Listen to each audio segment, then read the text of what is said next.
Bičiuliai, neblogas Volvo 2022 metų XC90, čia yra Inscription komplektacija, kaip žinot, pati aukščiausia.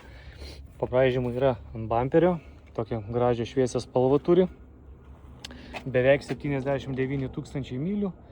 Parsiduoda draudimo, spalio 23 bus aukcionas. Gražus ratukai, jos pažeidimas yra gavusi per dugną. Aš to apeisiu parodysiu, bet šiaip visa švari, tokia tvarkinga, kaip matot.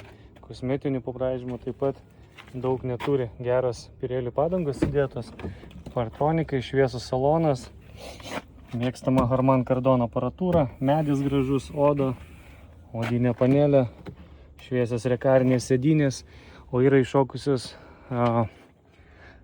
pagalvės lubų vienos pusės, kiek matau. Pabandom užsivesti. Vedasi be problemų. Turi, kaip matot, projekciją ant stiklo. Šildomos, šaldomos sėdynės. Didelė panorama. 6 vietų šitas yra. Daug vietos vaikam lakstyti. Labai patogu iš tikrųjų, kai nėra tos sėdynės.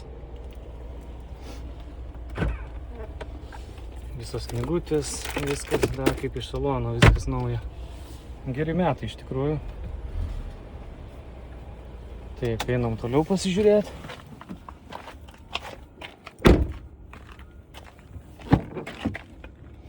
Turi užuolaidėlės, turim galinę klimą, kaip sakiau, 6 vietės, odos būklė labai gera.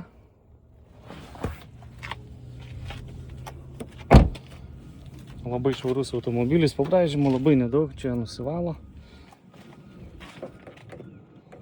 Bagažinė neatsidaro kažkodėl, tai reiks iš vidaus pažiūrėti. O gumbos ant padangos, čia grinai vat užvažiavęs kažkur buvo. Pažiūrėkit, koks švarus automobilis. Padanga nuleista. Realiai labai stipriai nepažiūrėsiu, nes kadangi, čia nieko nesimatys, čia jau reikia ją kelti. Nesimato, kad kažkas čia būtų pažeista. Priekis irgi visas švarus. 360 kameros. Pabandysim bagažinę atidaryti.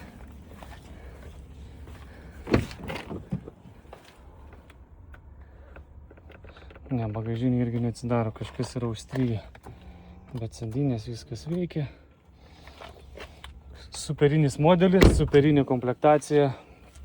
Kol kas pastatyta ten labai nedaug yra, nepamenu kiek, bet ten kapeikos. Tai jeigu kam įdomu, duokit žinoti.